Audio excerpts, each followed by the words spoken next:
நேயர்களுக்கு வணக்கம். இன்னைக்கு நாங்க பார்க்க போற சமையல் சோறு வடிக்கிறது எப்படி என்று. இது சோறு வடிக்கிறதெல்லாம் ஒரு வீடியோவா போடுறாங்களேன்னு பாக்காதீங்க.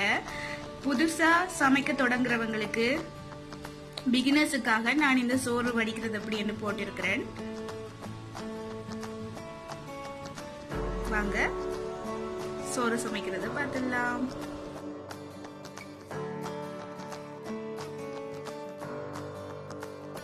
இப்ப நான் ஒரு பெரிய பாத்திரத்துல தண்ணி வச்சிருக்கிறேன்.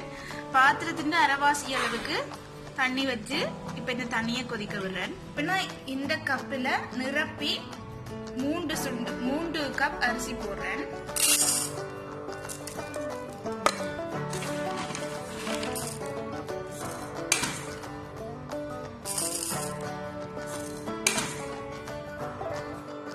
இப்ப நான் 3 கப் வெள்ளை புழுங்கல் அரிசி எடுத்திருக்கிறேன். ஆனா வெள்ளை அரிசி எல்லாவற்றையும் பார்க்கலாம். குத்தரிசி, சிவப்பு குத்தரிசி, அந்த குத்தரிசி தான் உடம்புக்கு ரொம்பவே நல்லது. இப்ப நான் 3 கப் அளவுக்கு இந்த புழுங்கல் அரிசி எடுத்திருக்கிறேன். சாப்பாட்டு அரிசி. குத்தரிசியா இருந்தா இன்னும் ரொம்பவே நல்லது. இப்ப நான் இந்த அரிசிய 2 தடவை நல்லா அலசி கழுவி கொள்ள போறேன்.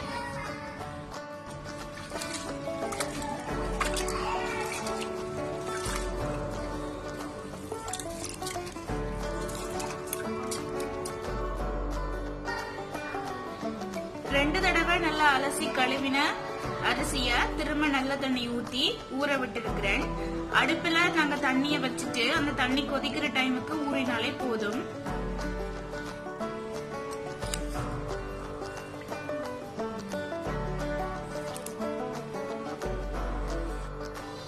பாருங்க தண்ணி கொதிச்சிட்டு இருக்குது.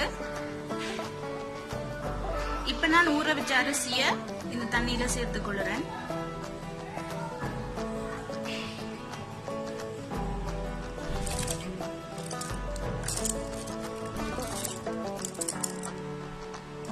நான் ஊற வச்ச தண்ணியோட சேர்த்து இந்த அரிசியை போட்டிருக்கிறேன். பாருங்க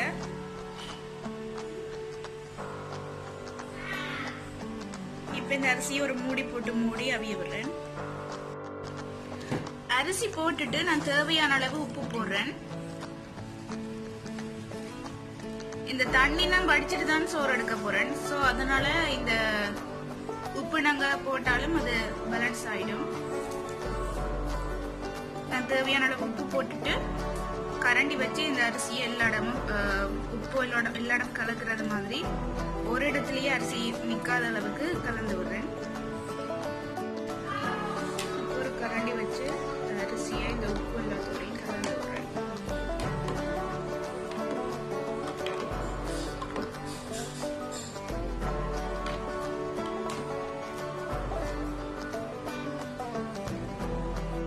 இந்த அரிசியை மூடி போட்டு மூடி அவிய விடுறாலும் ஓகே. ஆனா மூடி போட்டு மூடி அவிய விடும்போது அடுப்பு குறைச்சு விடணும்.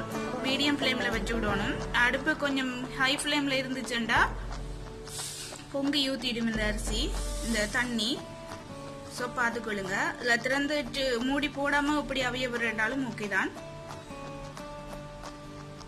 ஆனா பக்கத்துல இருந்து பார்த்து வடிச்சிடுங்க. ஏற்கனவே தண்ணி கொதிச்சிருக்கிறபடியா இந்த புழுங்கல் அரிசி சீக்கிரமா வெந்துடும்.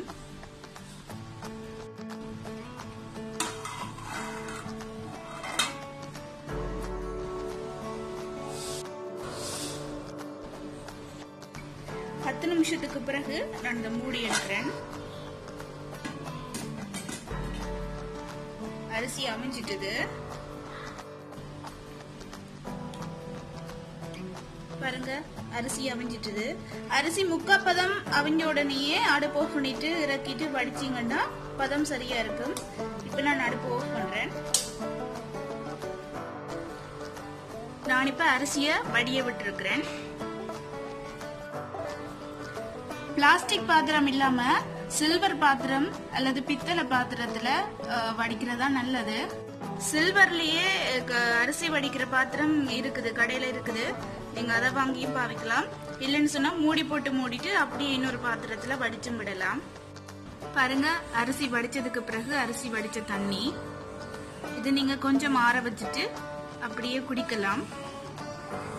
குத்தரிசியினுடைய வடிச்ச தண்ணி ஏண்டா இன்னுமே ரொம்ப சத்தானது, போஷக்கானது. இதுவுமே ஆரோக்கியமானது. இந்த பொதுவாகவே சோறு வடிச்ச தண்ணி குடிச்சு வந்தா உடலுக்கு நல்ல ஆரோக்கியம், ஒரு தெம்பு வரும். நிறைய விட்டமின்ஸ் இருக்கு சோறு வடிச்ச தண்ணியில. சோறு நல்லா தண்ணி எல்லாம் வடிஞ்சதுக்கு பிறகு பாருங்க தனித்தனியா உதிரி உதிரியா இருக்குது.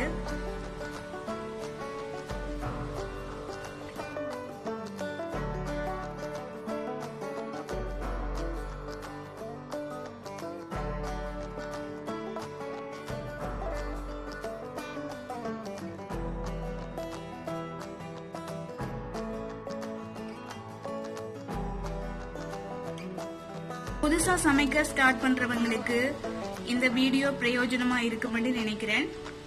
உங்களுக்கு பிரயோஜனமா இருந்தா லைக் பண்ணுங்க, உங்களுடைய கருத்துக்களை கமெண்ட் பாக்ஸ்ல பதிவிடுங்க. மேலும் என்னுடைய எல்லா வீடியோஸோட அப்டேட்ஸும் உங்களுக்கு கிடைக்கிறது போல புதுசா சப்ஸ்கிரைப் பண்றவங்க பக்கத்தில் இருக்கிற பெல் பட்டனை கிளிக் பண்ணுங்க. மீண்டும் இன்னொரு வீடியோவில் உங்களை சந்திக்கிறேன். அது வரைக்கும் நன்றி, வணக்கம், பாய்.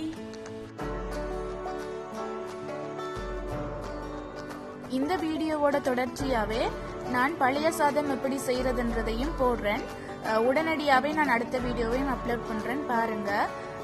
இந்த சோறு சமைக்கிறதுல இருந்து பழைய சாதம் செய்து சாப்பிட்றது வரைக்குமே ஒரே வீடியோ தான். நான் டைம் கொஞ்சம் கூடி போனதால தான் நான் 2 வீடியோவா போட்டிருக்கிறேன். மத்தியானம் சமைக்கும் போது வடிச்ச தண்ணி இப்ப இரவாயிட்டு. இவ்வளவு நேரமும் நான் இதை மூடி வச்சிருந்தேன்.